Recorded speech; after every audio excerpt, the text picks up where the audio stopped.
Queridos amigos, bendito seja Deus nosso Pai, que em sua misericórdia infinita nos reúne no amor do Cristo. Queridos irmãos, nós estamos vendo aí então o capítulo 3, a criação, capítulo 3 do livro dos Espíritos. E aí, o que nós estamos aprendendo?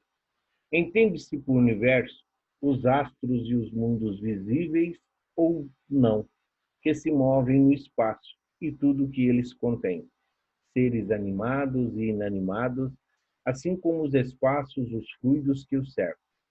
Conceber-se que o universo tenha sido obra do acaso é o mesmo que aceitar o relógio sem um relojoeiro.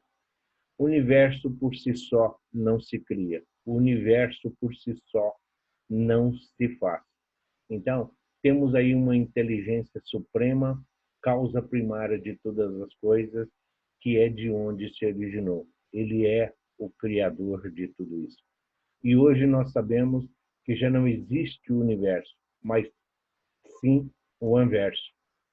E tudo que gira, cometas, sóis, né, tudo aquilo que estrelas, tudo aquilo que está envolvido no universo. Então esses seres, como ele diz, visíveis aos olhos nus ou visíveis somente aos olhos do espírito, tudo isso compõe o universo que hoje nós conhecemos. O relógio é bem complexo, os seus mecanismos, mesmo sendo ele algo mecânico, tem toda uma engenharia, tem toda uma concepção. Então, a mesma coisa é o universo. Conceber que o relógio ele funciona desde a sua criação, atendendo os seus objetivos, é preciso que tenha um relojoeiro. Então, essa é uma forma análoga de explicar o universo e a sua criação. Obviamente, o universo não pode ter gerado a si mesmo. Se assim o fosse, confundir-se-ia com o próprio Deus. Por outro lado, se existisse por toda a eternidade sem ter sido criado, não poderia ser obra de Deus, e também confundir-se-ia com ele. Não resta outra opção de bom senso, senão a de que o universo é obra de Deus. Deus não teve princípio e não terá fim. Por isso, Deus é eterno. Nós tivemos um princípio, fomos criados por Deus. E a partir da nossa criação, somos eternos. A mesma coisa cabe aqui para nós, o universo e em tudo que vivemos, como ele está dizendo. É obra de Deus. Então, Deus, em sua infinita misericórdia, oferece os vários mundos à nossa evolução e ao nosso aprendizado. Existem muitas moradas na casa de meu Pai, já nos ensinou Jesus. Portanto, muitas das coisas que nós não compreendemos é preciso aceitar, é preciso entender que nós ainda estamos na nossa infância espiritual e não temos condições de assimilar todos os ensinamentos que ainda nos esperam. Os planetas, em geral, são formados de massas de matéria condensada, porém ainda não solidificadas, destacadas da massa central solar pela ação da força centrífuga e que tomam, em virtude das leis do movimento, a forma esferoidal, mais ou menos elíptica, conforme o grau de fluidez que a conservaram. Então, ali, quando deslocada, né, daquela massa solar, aquela nebulosa incandescente em que Deus colocou nas mãos do Cristo e disse: olha, aqui está, agora sou eu, você cria este mundo, você vai gerar, você vai ver as condições, as concepções e a idealização. Somente Deus pode criar, mas os espíritos podem ser co-criadores. Espíritos na esfera crística, como o Cristo, são co-criadores em plano maior. Nós, mortais aqui encarnados, nós somos co-criadores em plano menor. Como co-criadores? Tudo aquilo que nós criamos, a nossa casa, os automóveis, os filhos, tudo que é criação do homem, tende a desaparecer. Tudo que é criação do homem morre. Tudo que é criação de Deus permanece para todo sempre. Então, e a forma redonda, essa forma, como ele diz aqui, esferoidal, é exatamente a circulação, a velocidade com que os planetas, os cometas, a velocidade com eles giram em torno de si e em torno do Sol, no caso do sistema solar, tornam eles, então, esta forma redonda, esta forma circular que hoje nós conhecemos. Então, é preciso associar. Por isso que a doutrina espírita, ela é ciência, filosofia e religião. É preciso ter fé, é preciso exercitar o amor, mas a fé precisa ser raciocinada, fundamentada na razão e compreendendo a filosofia, que são as leis que regem a ética da nossa existência. Segundo o Espiritismo, a vida também é o resultado dessa complexa evolução comprovada pela ciência. Allan Kardec, em A Gênese, André Luiz, em Evolução em Dois Mundos, e Emmanuel, em A Caminho da Luz, atestam para a formação da camada gelatinosa, depois das altas temperaturas e resfriamentos pelos há 5 bilhões de anos, ao aparecimento do protoplasma e toda a cadeia evolutiva. A diferença entre ciência e espiritismo é que o segundo faz intervir a ação dos espíritos no processo de evolução. Enquanto a ciência é limitada, enquanto a ciência ela só pode ir até um determinado tempo, pois ela é lógica, pois ela é racional, o espiritismo vai a quem? Pois, através da mediunidade, nós recebemos informações, conhecimento, nós recebemos recursos e mecanismos para compreender o funcionamento não só de nós, espíritos a caminho da luz, mas principalmente do planeta em que nós estamos vivendo. Então, esse processo da criação, ele passa, sim, pela astrologia, pela astronomia, pela física, por todas as ciências que nós conhecemos. Mas, associado a isso, a religião, através do Evangelho, vem nos mostrar o porquê, qual é a nossa destinação. E a nossa destinação é a esfera crística. Então, enquanto muitos daqueles racionais, enquanto muitos teóricos são limitados, a doutrina espírita oferece a nós um amplo campo de aprendizado e de pesquisa. Visão da ciência. Dentre as hipóteses estudadas, a mais aceita pelos cientistas é a de que a vida se originou a partir da formação do protoplasma, matéria elementar das células vivas. O protoplasma evoluiu para as bactérias, vírus, amebas, algas, plantas, animais, até chegar à formação do homem. Então, as algas, quando o planeta passou daquela fase sulfurosa, aquelas lavas vulcânicas, aquele enxofre, toda aquela psicosfera em formação, então, o protoplasma, que é o princípio básico da vida, esse princípio básico, assim que teve condições de vida orgânica, os primeiros seres que nós conhecemos são as algas, que depois passou para os vírus, amebas, plantas, até chegarmos nós, então, os seres hominais. Então, tudo tem uma sequência, tudo tem uma lógica, e essa aqui é a da ciência, corroborada pelos ensinos da doutrina espírita. A visão da Bíblia, segundo a Bíblia, no princípio dos tempos, Deus criou simultaneamente todas as plantas e animais superiores, a partir da matéria inerte. Deus, do pó da terra, forma o primeiro Adão, primeiro homem, Adão, sopra-lhe as narinas e lhe dá a vida. Retira-lhe uma de suas costelas e cria a mulher, Eva. Esta é tentada pela serpente e come, juntamente com Adão, o fruto proibido, a maçã. Literalmente considerada, essa noção é mitológica e antropomórfica. Dá-se a impressão que Deus é um ceramista que manuseia os seres criados por ele. Então, quando Deus cria o homem do barro, da terra, ele está dizendo da matéria, do corpo material. Quando Deus sopra-lhe as narinas, é o Espírito. O Espírito vem de Deus, o Espírito é criado por Deus. Então, a matéria do planeta onde nós estamos vivendo, o Espírito, esse é divino. Os dois juntos. Então, simplesmente, Adão e Eva é a representação do masculino e do feminino. Quando fala costela, é no sentido de que o homem não deve andar à frente e nem andar atrás, mas andar do lado, pois todos nós somos iguais. O espírito, para o espírito, pouco importa se é um corpo feminino ou masculino. O que importa são as provas que nós temos que passar. Daí a escolha da nossa opção de gênero quando chegamos a este planeta bendito.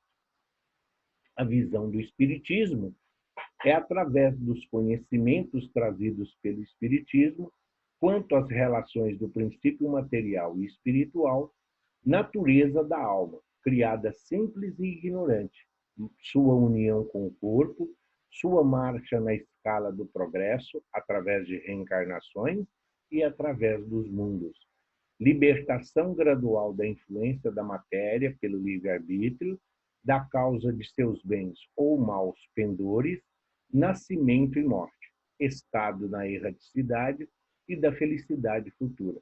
Após a perseverança no bem, pode entender-se todas as partes da gênese espiritual.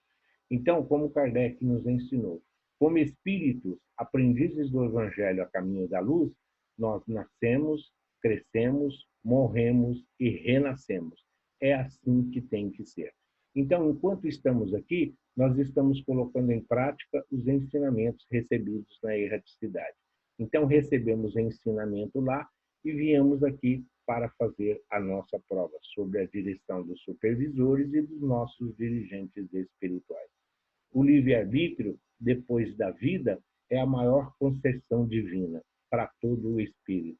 Nós podemos, como Paulo de Tarso nos ensinou, nós podemos fazer o que quisermos, mas somos prisioneiros das consequências, uma vez que nem tudo nos é lícito. Podemos, mas nem tudo nos é permitido. A história da formação da Terra está escrito nas camadas geológicas de maneira bem mais certa do que nos livros pré-concebidos.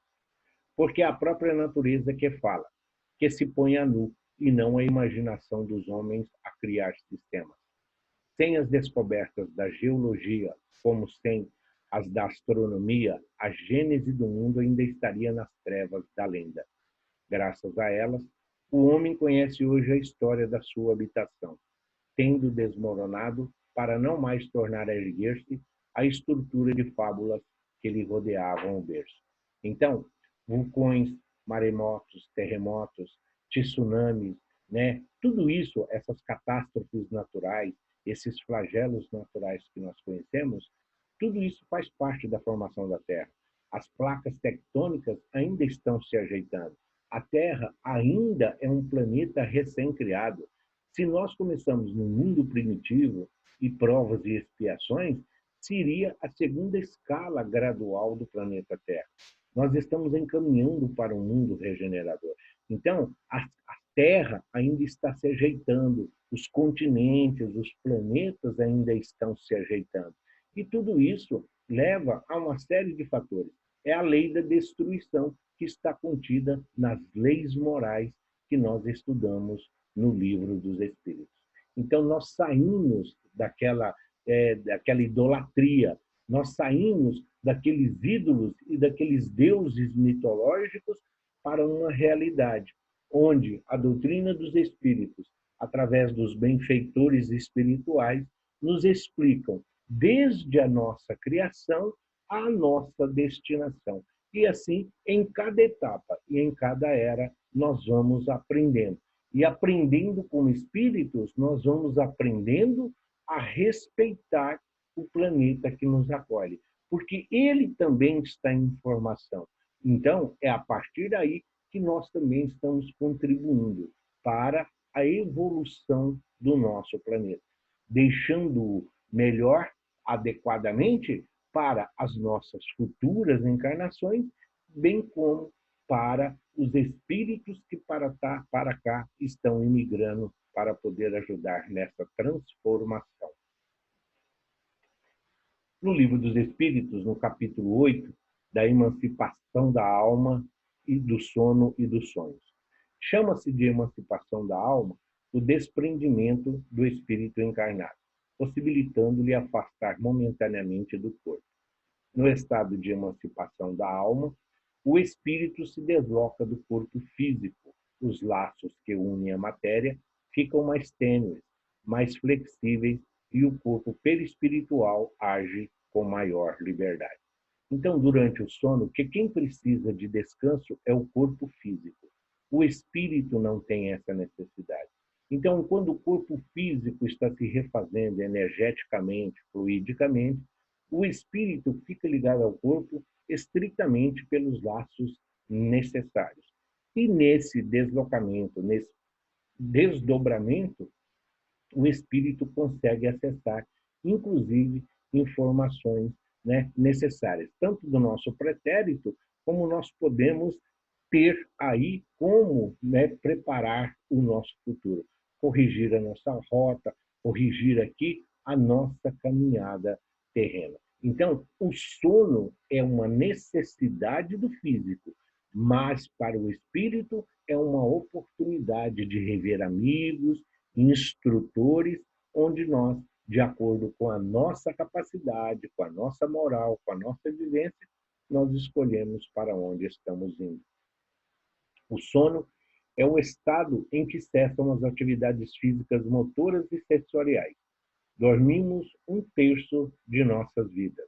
E o sono, além das propriedades restauradoras da organização física, concede-nos a possibilidade de enriquecimento espiritual, através das experiências vivenciadas enquanto dormimos. Então, tanto nós podemos encontrar familiares e instrutores, como podemos ir para sítios, né, inferiores, para sítios onde ainda prevalecem todos esses valores mundanos aos quais os espíritos ainda estão ligados. Então, assim como nós nos preparamos para o nosso dia a dia, também nós devemos aprender a nos preparar para dormir. Sonho é uma lembrança dos fatos, dos acontecimentos ocorridos durante o sono. Sonhos, em sua generalidade, não representam, como muitos pensam, uma fantasia das almas. O espírito jamais está inativo. Tem a lembrança do passado e, às vezes, a previsão do futuro. Adquire maior liberdade de ação, delimitada pelo grau de exteriorização. Podemos entrar em contato com outros espíritos, encarnados ou desencarnados. Não existe uma interpretação para o sonho. O sonho é uma oportunidade. Na realidade, o sonho que nós fisicamente aqui lembramos são fragmentos do sonho. Porque como o corpo não participa desse sonho, o corpo está aqui se refazendo, quem vai é o perispírito. E o cérebro do perispírito, a sua capacidade de absorção é muito maior do que fisicamente. Então, quando nós chegamos, nós temos flashes, nós temos pequenas lembranças aí, fragmentos das vivências e das experiências. E como dissemos, tanto nós podemos estar juntos de familiares e instrutores, como podemos ir para sítios de causa de dores e também de muitos sofrimentos. Enquanto dormem, algumas pessoas procuram espíritos que lhes são superiores, estudam, trabalham, recebem orientações, pedem conselhos. Outras pessoas procuram os espíritos inferiores, com os quais irão a lugares com que se afinam. E por isso acordam mal, acordam de mau humor, acordam cansados, alguns acordam extenuados, dizendo inclusive dos famosos pesadelos. Distinguem-se na história da psicologia dos sonhos duas grandes fases. A anterior, à publicação na Interpretação dos Sonhos de Freud, em 1900, e a posterior à publicação desta obra.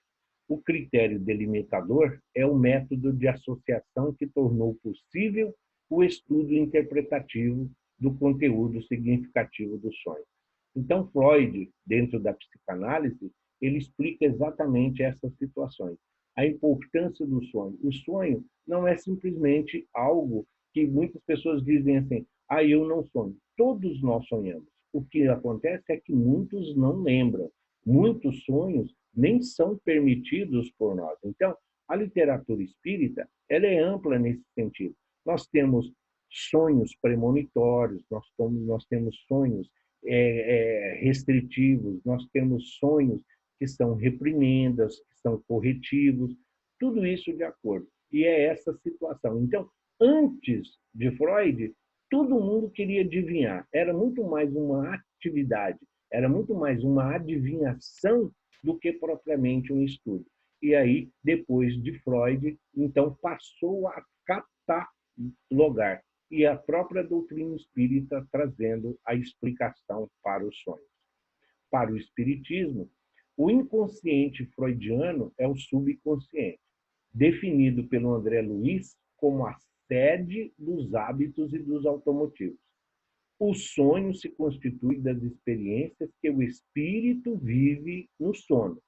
Divide-se em sonho do subconsciente, que é o pensamento sobre si mesmo.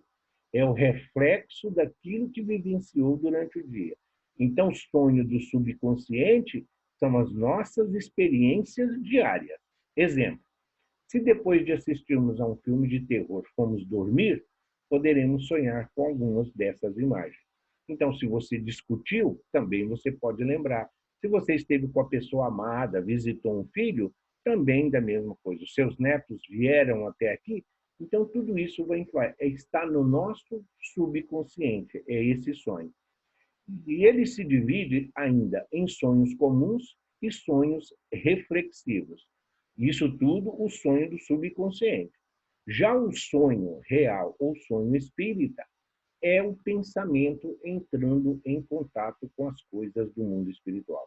Em desdobramento, muitos de nós aí, emancipados, como se diz, a emancipação do espírito, então existem várias formas de nós acessarmos. Tanto o nosso HD espiritual, o nosso perispírito liberto da matéria, dos órgãos físicos que funcionam como uma prisão, ele consegue acessar as informações que nós temos arquivadas e que muitas vezes são úteis para o nosso aprendizado e para corrigir a nossa rota enquanto seres humanos. Os sonhos comuns são aqueles que refletem nossas vivências diárias. Nos sonhos comuns, quase sempre não há exteriorização espiritual, ou seja, o espírito dificilmente sai de perto do corpo, o espírito está ali do lado, sempre perto ali. Puramente cerebral, simples repercussão de nossas disposições físicas ou de nossas preocupações morais. É também o reflexo de impressões e imagens arquivadas no cérebro durante a vigília. Vivências ocorridas durante o dia, quando estamos acordados. Então, por o espírito não se afastar muito do corpo, então fica mais ligado ao nosso dia a dia. Por isso são chamados de sonhos comuns.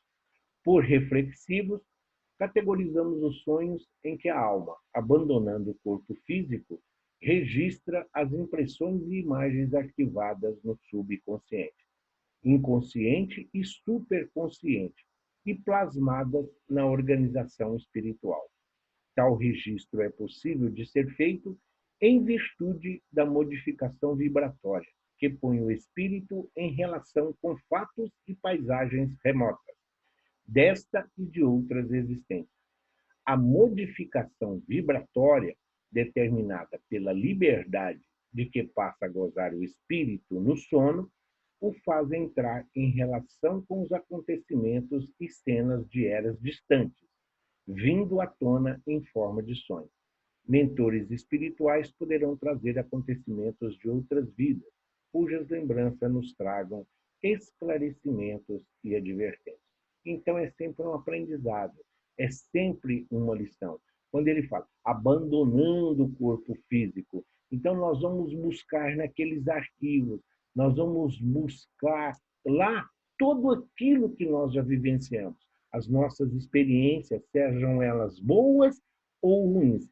E essa mudança vibratória, essa modificação vibratória é que nos coloca aí, junto a inimigos, desafetos, adversários. É nesse momento, pela modificação vibratória, que muitos desses desafetos, os chamados inimigos, nos descobrem. Por quê? Quando estamos encarnados, a vibração é uma. Né? A nossa condição vibratória dificulta a sintonia para que nós possamos ser localizados. Nossos benfeitores, sim, eles conseguem adensar o seu perispírito e ficar próximos de nós. Mas os nossos adversários não têm essa capacidade. Então, eles, quando nós modificamos essa capacidade vibratória para menos, eles sintonizam e muitas vezes acabam nos descobrindo, o que gera muitas vezes aí a necessidade de tratamentos nas casas espíritas. E é o que ele está falando. É dessa forma que os nossos benfeitores, os nossos instrutores espirituais, responsáveis pelo nosso planejamento reencarnatório, se aproximam de nós, exatamente para direcionar a nossa jornada. E os sonhos espíritas, também chamados de viagem astral ou espiritual, a mais ampla exteriorização do perispírito. Durante a viagem astral, a alma desprendida do corpo exerce atividade real e efetiva, encontrando-se com parentes, amigos, instrutores e também com os inimigos desta e de outras existências. Então, essa viagem astral ou espiritual é preciso tomar muito cuidado, é preciso estar sempre amparado, precisa ser em um local sério, uma casa espírita, um centro espírita, pessoas comprometidas com médiuns de moral, de respeito, porque muitas pessoas, a título de facilitar pelo modismo hoje em dia, então fazem uso muitas vezes de bebidas psicotrópicas, de bebidas aí que facilitam esse desdobramento, facilitam essa emancipação do corpo. E isso pode ser bastante perigoso, uma vez que, sem o equilíbrio necessário, sem a compreensão devida, pode dificultar o retorno. Ou a criatura, quando retorna, traz consigo lembranças que serão prejudiciais exatamente por não saber lidar. O esquecimento é uma bênção que Deus concede a todos nós encarnados. Então, para acessar informações do nosso pretérito, somente pela misericórdia divina e o amor incondicional de Jesus. No Livro dos Espíritos, no capítulo 2, que fala da ação dos espíritos sobre os fenômenos da natureza, nós temos aqui os chamados elementais. Nós temos aqui esses nossos irmãos que já saindo do reino animal para o hominal, ainda não têm o seu livre-arbítrio. Então, eles não podem ser considerados hominais porque ainda não têm livre-arbítrio. Eles estão em uma fase de transição. Mas, como tudo na natureza, tem o seu objetivo, tem um trabalho a desenvolver, sempre sob a orientação de espíritos mais evoluídos, de espíritos auxiliares do Cristo. Então, os elementais que nós conhecemos muitos aí pela Sininho, pelo Peter Pan, os duendes, não é só uma lenda. Isso não é história para criança. São princípios espirituais que estão próximos de se tornar, então, aquilo que hoje nós conhecemos humanidade, mas ainda estão em uma fase transitória. No Livro dos Espíritos, a questão 536b fala: Deus não exerce ação direta sobre a matéria. Ele tem agentes dedicados em todos os graus da escala do mundo. Como nós falamos, um médico cirurgião, um médico pediatra, qualquer que seja ele, se o pronto-socorro estiver sujo de sangue ou aconteceu qualquer coisa, se dermos a eles, né, os instrumentos necessários, os produtos de limpeza, eles conseguem deixar o pronto-socorro dentro de uma asepsia e a higiene necessária. Porém, os faxineiros, o pessoal da limpeza, os encarregados da limpeza, se faltar médicos, cirurgiões, pediatras, ali, eles não podem, por maior que seja o seu amor, a sua vontade, eles não têm condições de fazer este trabalho. Então, por isso exige conhecimento, por isso exige informação, por isso exige a prática diária. Então, Deus, que é o Criador de todas as coisas, é o Todo-Poderoso, Deus não vai agir na matéria. Isso é próprio. Por quê? Porque vai ter sempre espíritos para desempenhar essa função. Porque eles precisam desse trabalho para se desenvolver, crescer e aprender. Sempre sobre a orientação segura do mestre e dos seus auxiliares. A mitologia dos antigos fundava-se inteiramente em ideias espíritas, com a única diferença de que consideravam os espíritos como divindades. Representavam esses deuses ou esses espíritos com atribuições especiais. Assim, uns eram encarregados dos ventos, outros do raio, outros de presidir aos fenômenos da vegetação.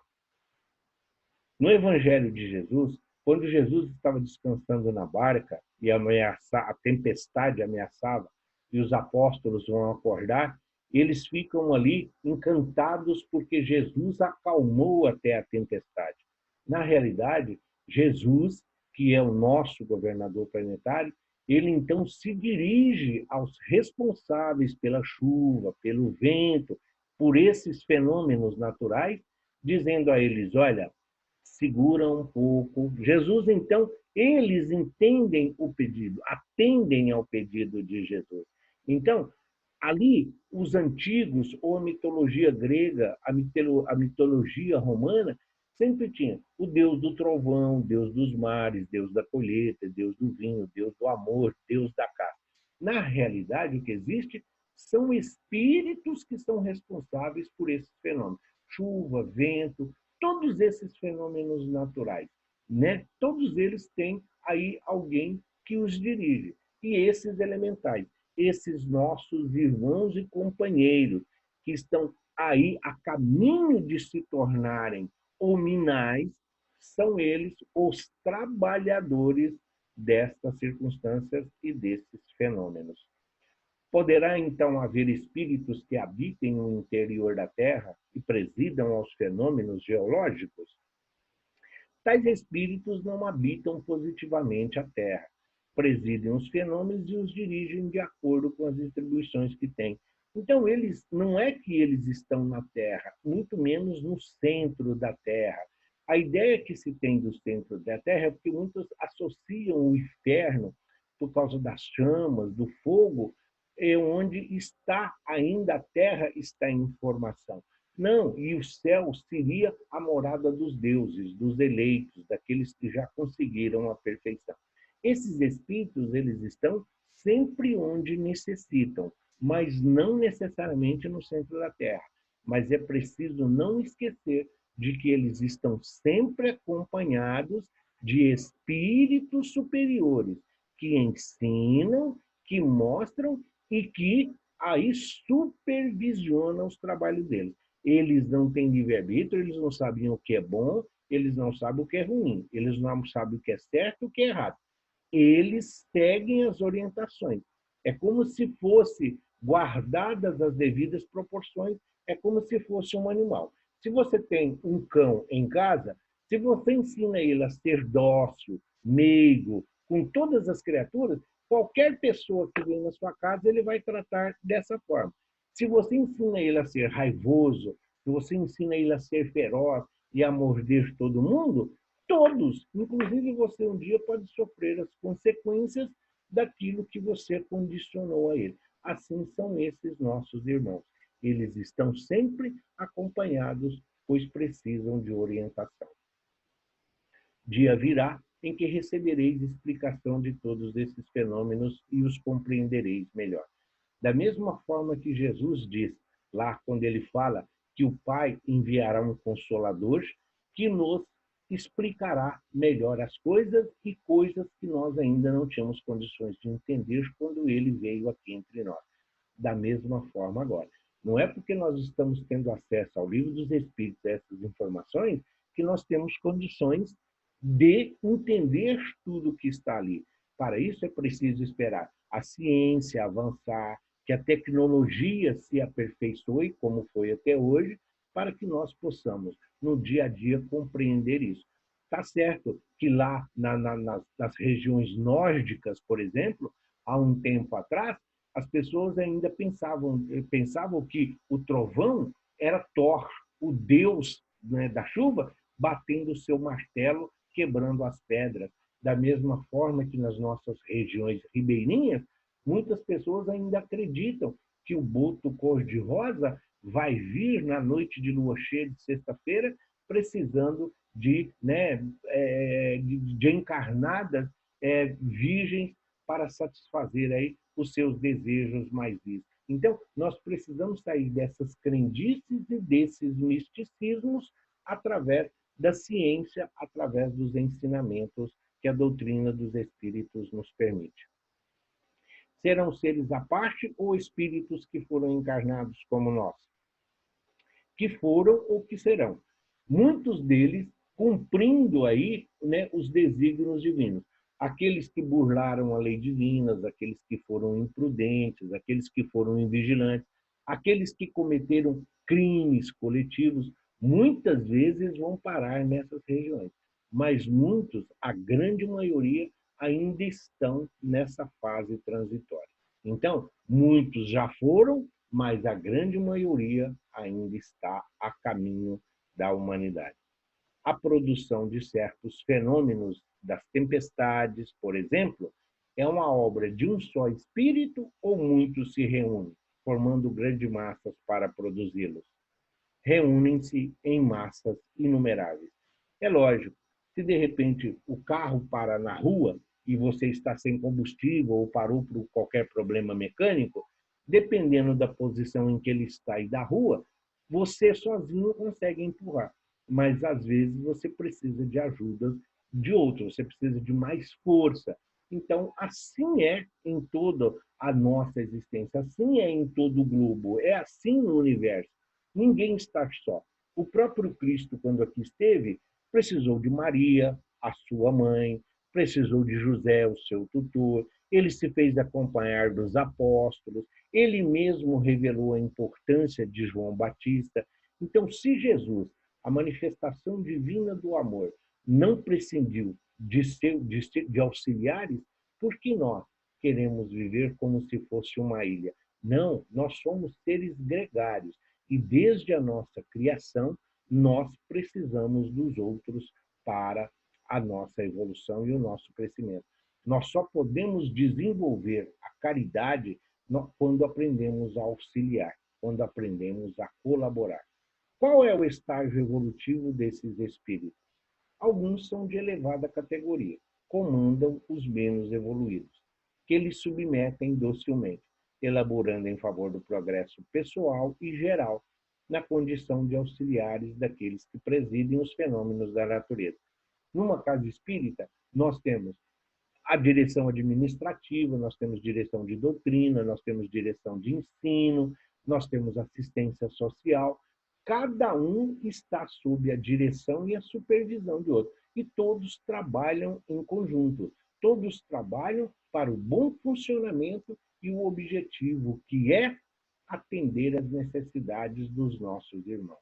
Então, assim é, esses irmãos, sempre aqueles pela capacidade de servir e, de acordo com seu conhecimento, estão nessa situação de serem comandados ou de comandar. Então, eles são submetidos hierarquicamente a outra ordem mais elevada de espíritos, de acordo com o papel que desempenham, de maior ou menor inteligência. Tornam-se responsáveis por inúmeros fenômenos ou contribuem para que os mesmos aconteçam.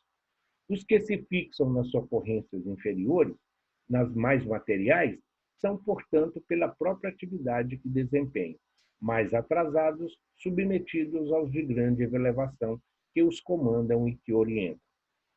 Para se construir uma casa, se faz necessário pedreiro, servente, mestre de obra, eletricista, precisamos de alguém que cuida da hidráulica, precisamos de um arquiteto.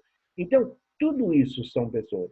Tá, mas o servente e o pedreiro estão lá embaixo, na escala, mas não estão, podem até estar ali, lá embaixo, na escala da necessidade, mas são tão importantes, porque não tem como fazer a parte elétrica, não tem como cuidar do encanamento se não tivermos as paredes, se não tivermos o alicerce. Para isso é preciso do arquiteto, do engenheiro, que faz todo o planejamento, que faz toda a criação. Tudo na natureza, tudo à nossa volta obedece hierarquicamente a uma condição. Existem aqueles que são responsáveis pelos outros. Nós temos compromissos pessoais, familiares, coletivos e humanitários. Então, a dificuldade está em que muitos de nós temos dificuldades com normas, com regras, com leis. Viver uma vida simples, ser um subalterno, isto não é humilhação, é oportunidade de desenvolver virtudes que Jesus nos deixou como legado. Existem espíritos que se apresentam com formas definidas, como, por exemplo, fadas, duendes, gnomos, silfos, elfos e outros.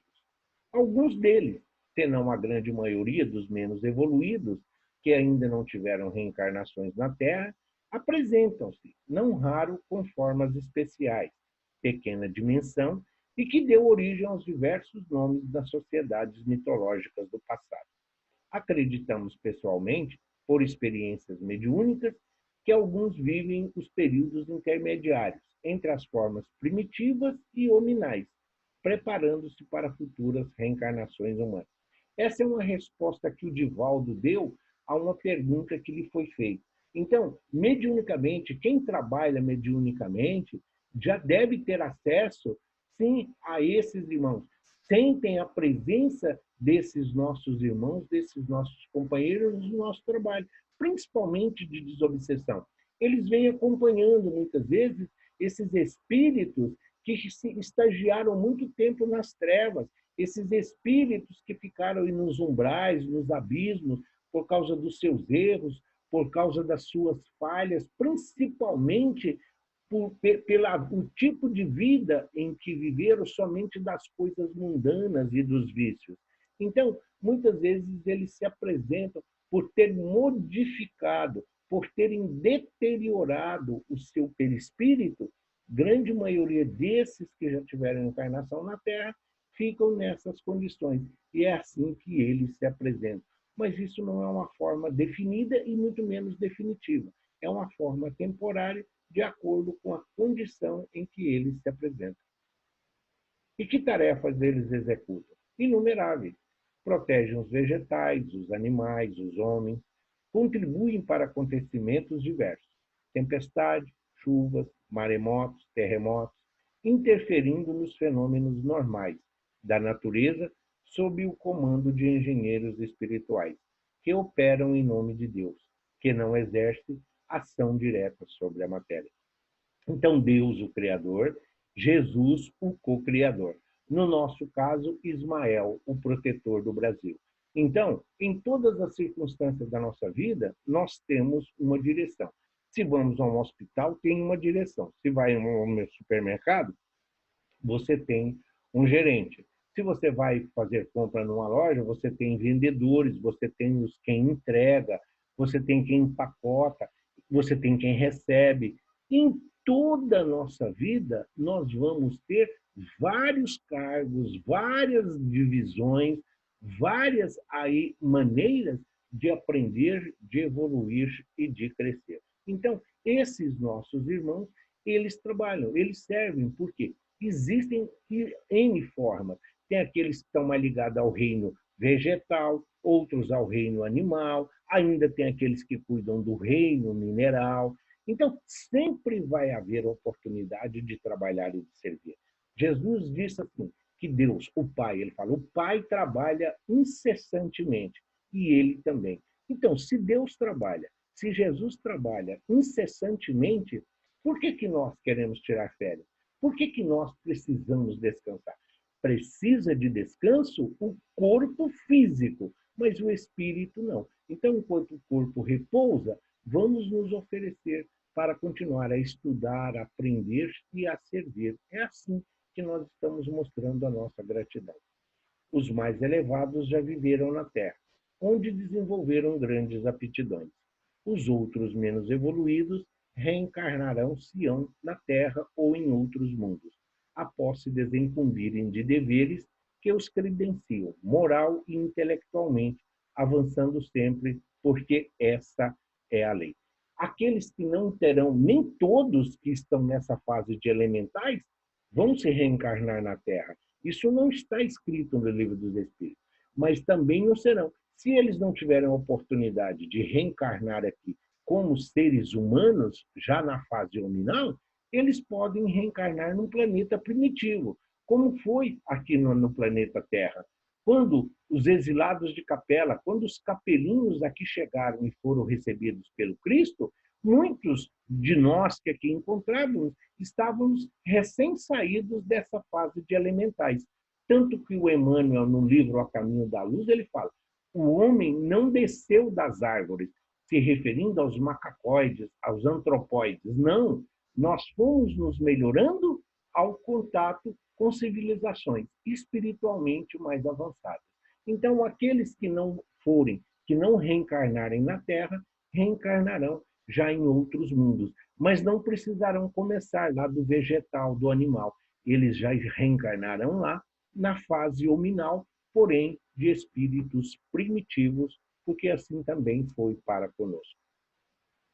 E do livro, né, O Consolador, na parte das ciências especializadas, então pergunta a Emmanuel: as ciências especializadas com a astronomia, a meteorologia, a botânica e a zoologia foram criadas pelo esforço do espírito humano na evolução das ciências fundamentais? A resposta: como atividades complementares das ciências fundamentais, esses estudos especializados representam um conjunto de conquistas do espírito humano, no sagrado labor da entidade abstrata a que chamamos civilização. Tais esforços constituem a catalogação das pesquisas e as realizações propriamente humanas. Todavia, convergem para a ciência integral no plano infinito, onde se irmanarão com os valores morais na glorificação do homem redimido. Então, saindo dessa fase lá dos elementais, nós chegamos a essa condição de fazer uso do raciocínio, da inteligência. E a astronomia, meteorologia, botânica e zoologia são fundamentais para que nós possamos entender o mundo em que nós vivemos. Por que que nós temos 4 estações? Outono, verão. Por que que nós temos o inverno? Por que que nós temos a primavera? Né? Por que que nós temos a fase da lua? Por que que algumas plantas vivem mais, outras? Por causa das espécies de animais, alguns servem apenas de alimento para os outros. Então, tudo isso está inserido num contexto em que a doutrina nos explica como nós estamos integrados juntos aqui a todos esses fatores. Nós aqui estamos para que possamos aprender, para que possamos servir, para que possamos amar. E todas as oportunidades devem ser aproveitadas. Então, as ciências hoje, elas vêm dar uma veracidade aos ensinos de Jesus, aos ensinos. Então, a ciência, hoje, a parte científica da doutrina, ela é fundamental para explicar alguns fatores, como curas, milagres e, principalmente, os movimentos e a vida no universo, a vida espiritual. Existem planetas em condições piores do que o da Terra? Existem orbes que oferecem piores expectativas de existência que o vosso, no que se refere às perspectivas. A Terra é um plano alegre e formoso de aprendizado. O único elemento que aí destoa da natureza é justamente o homem, avassalado pelo egoísmo. Conhecemos planetas onde os seres que o povoam são obrigados a um esforço contínuo e penoso para aliciar os elementos essenciais da vida. Outros ainda, onde numerosas criaturas se encontram em doloroso degredo.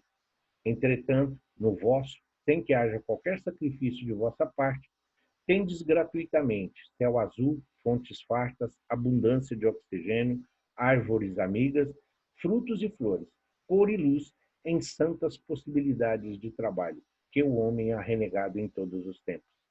Além de ele afirmar que existe mundos em condições piores do que o nosso, que são os mundos primitivos, que são recém-criados, é só voltar à nossa época lá, na Idade da Pedra, onde nós vivíamos lá junto aos dinossauros, ter que comer aquela carne crua, aquela carne dura. Imagina como era ter que comer raízes, comer folhas, comermos aí, nos alimentarmos desta forma rústica. Imagina como tinha que ser a nossa composição física. Então, hoje, nós estamos num planeta de provas e expiações, mas nós temos a Lua, nós temos o Sol, nós temos aí, né, o verde das matas, nós temos água doce, água salgada, e muitas das criaturas não dão valor. É isso que ele está dizendo. Então, se nós olharmos o que nós temos de graça, o ar, sem nenhum esforço, nós deveríamos ser gratos pelo simples fato de estarmos vivendo. Então, zelar por tudo isso que está à nossa volta é como se nós cuidássemos do nosso jardim. Não para que os outros admirem, para que cada um possa cuidar do seu. A humanidade terrestre é idêntica à de outros orbes? Nas expressões físicas, sim. Semelhante analogia é impossível em face das leis substanciais que regem cada plano evolutivo. Mas procuremos entender por humanidade a família espiritual de todas as criaturas de Deus, que povoam o universo. E examinada a questão sob esse prisma, veremos a comunidade terrestre identificada com a coletividade universal. Então, nos outros orbes, não significa que é aquele ET do Spielberg, aquelas formas gelatinosas, aqueles olhos grandes, disformes. Quanto mais evoluído é o orbe, quanto mais evoluído é o planeta, quanto mais evoluído e adiantado é o mundo, mais tênue, mais etéreo vai ser o corpo físico. Então, esse corpo hoje nosso pode ser considerado grosseiro, pesado. Nos outros mundos, ele será mais leve. O próprio corpo do Cristo, quando esteve aqui conosco, era diferente do nosso. Né? E nós aprendemos na doutrina que o corpo do Cristo é da parte mais quintessenciada da matéria, ou seja, a melhor parte, a parte mais fluídica do nosso material. Então, quando nós somos uma pedra, quando nós jogamos algo pesado, se nós hoje entrarmos no rio, na piscina, no mar, nós vamos afundar. Mas se nós tivermos um corpo, se fosse como o do plástico, nós, com certeza, nós estaríamos aí andando sobre as águas. Então, é uma questão de fazer um raciocínio. Mas, sim, em Júpiter, que é a noção que a gente tem, porque na Revista Espírita, Kardec fala dos moradores de Júpiter, São Luís e Mozart, então ele fala assim, não só os corpos são análogos, mas são de material diferente. É isso que constitui. Gasolina é líquido, café é líquido, o álcool é líquido. Sim, mas todos eles são muito semelhantes à água. Então, líquido não significa porque ser líquido é tudo igual, mas todos eles têm, vamos assim dizer, a mesma forma. A zoologia também é objeto de atenção dos planos espirituais? Sem dúvida, também a zoologia merece o zelo da esfera invisível, mas é indispensável considerarmos a utilidade de uma advertência aos homens, convidando-os a examinar detidamente os laços de parentesco com os animais, dentro das linhas evolutivas, sendo justo que procurem colocar os seres inferiores da vida planetária sob seu cuidado amigo. Os reinos da natureza, aliás, são campo de operação e trabalho dos homens, razão por que responderão perante as leis divinas pelo que fizerem em consciência com os patrimônios. Assim como nós necessitamos dos benfeitores e orientadores espirituais para nos ajudar e nos auxiliar, é nossa obrigação e dever cuidar do reino vegetal e do reino animal. Esses seres inferiores, dentro da evolução, dentro da escala evolutiva, nós temos que os auxiliar.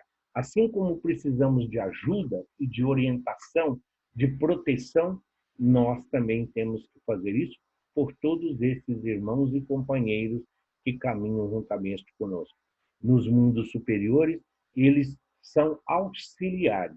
Aqui, muitos pensam que os animais e que os vegetais estão aqui simplesmente para atender aos desejos insanos do homem. Não, não é. Nós somos partes integrantes de um todo. Poderão os fenômenos da meteorologia serem controlados mais tarde pelos homens? Os fenômenos meteorológicos incontroláveis pelas criaturas humanas não são pelos prepostos de Jesus, que buscam dispor de acordo com os ascendentes espirituais a serem observados em todos os processos evolutivos. Não olvidemos, contudo, que a Terra é uma escola. Se não é possível conceder, por enquanto, um título de conhecimento total aos discípulos rebeldes e preguiçosos, isso será possível um dia quando a evolução moral houver atingido o nível indispensável ao aproveitamento dessa ou daquela força em benefício de todos. O homem está sempre querendo ser Deus. O homem está sempre tendo vontade de ser Deus, querendo ser superior ao Cristo. Aquilo que nós já compreendemos, nós temos que ensinar e compartilhar. Aquilo que ainda foge à nossa compreensão e entendimento, nós temos que aguardar o momento devido. Então, saber que existe um universo à nossa espera, saber que existem várias moradas na casa de nosso Pai, em cada uma delas nós teremos oportunidades de aprender. Nós teremos recursos e mecanismos sempre a facilitar a nossa caminhada. Como interpretar o nosso parentesco com os animais? Considerando que eles, igualmente, possuem diante do tempo um porvir de fecundas realizações, através de numerosas experiências, chegarão um dia ao chamado reino nominal, como, por nossa vez, alcançaremos, no escoar dos milênios, a situação de angelitude. A escala do progresso é sublime e infinita. No quadro exíguo dos vossos conhecimentos, busquemos uma figura que nos convoque ao sentimento de solidariedade e de amor, que deve imperar em todos os departamentos da natureza visível e invisível. O mineral é a atração, o vegetal é a sensação, o animal é o instinto e o homem é a razão. O anjo é a divindade. Busquemos reconhecer a infinidade de laços que nos unem nos valores gradativos da evolução e ergamos em nosso íntimo o santuário eterno da fraternidade universal. Nós já fomos areia, nós já fomos um eucalipto, nós já fomos um cão ou um gato. Hoje nós estamos como a humanidade, nós estamos nessa fase hominal. Raciocínio, inteligência, razão. Mas nós sabemos que existe Gabriel, Rafael, Micael, nós sabemos que existem os arcanjos e nós sabemos do Cristo, a esfera crística, a mais alta hierarquia espiritual que nós conhecemos. E é essa a destinação. No livro Deuteronômio, lá do Antigo Testamento, tem uma colocação de Moisés, quando se referindo a Deus, ele disse assim, que Deus disse: eu já os conhecia até mesmo antes de os ter criado. Então, partindo ali daquele princípio espiritual, partindo ali daquele pequeno ser, aquele pequeno grão de areia, já sabíamos da nossa destinação, que todos nós seríamos deuses, podendo fazer tudo o que o Cristo fez e nos ensinou e muito mais.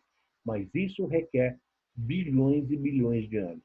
Aprendizado, doação, resignação, renúncia, piedade, mas, acima de tudo, o amor na sua melhor forma. Jesus, nosso querido e amado Mestre, nosso irmão maior, zelando por nós, onde ele nos convidou a ser os seus auxiliares nessa obra bendita, o planeta Terra, onde cada um contribui com aquilo que tem de melhor, com a sua melhor parte.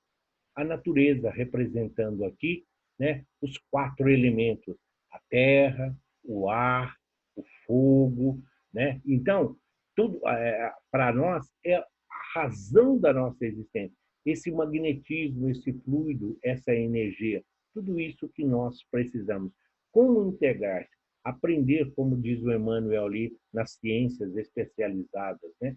Não vamos somente nos encantar com os olhos, vamos também ficar encantados com o raciocínio, com a razão, com a lógica, para que nós possamos ser verdadeiramente dignos e merecedores de sermos chamados filhos de Deus. Flores para todos nós.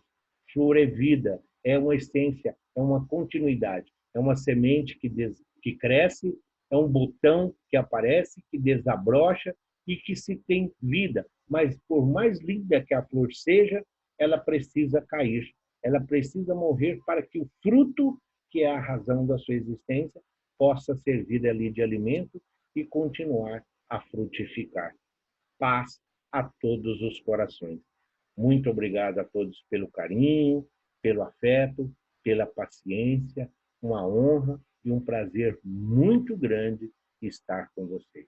Hoje e sempre que assim seja. Graças a Deus e graças a Jesus.